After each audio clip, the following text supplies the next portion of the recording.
Hello doctor Christina. Hello.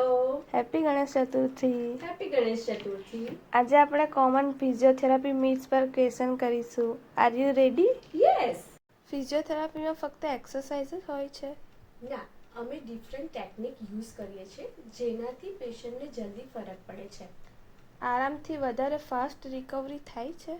ના, એવું નથી હોતું. એક્ટિવ ફિઝિયોથેરાપી કરવાથી તમે ફાસ્ટ રિકવરી લાવી શકો છો. સર્જરી એ જ ખાલી વિકલ્પ છે? ના, નોન સર્જિકલ ટ્રીટમેન્ટથી પણ પેશન્ટ રિકવર થાય છે. ફક્ત મશીન લેવા સારા કે એક્સરસાઇઝ? આ બંને લઈ શકાય. એકચ્યુઅલી એક્યુટ સ્ટેજ હોય, જ્યારે ઇનિશિયેટ થયો હોય દુખાવો, ત્યારે અમે પહેલાં મશીન આપીએ છીએ, પછી બેઝિક એક્સરસાઇઝ પર જઈએ છીએ અને પછી ફંક્શનલ એક્સરસાઇઝ સુધી પહોંચીએ છીએ. જમ્યા પછી એક્સરસાઇઝ ના કરાય? આ સૌથી મોટો મિથ છે. એવું નથી. જમ્યાના અડધો કલાક પછી તમે નોર્મલ એક્સરસાઇઝ કરી શકો છો.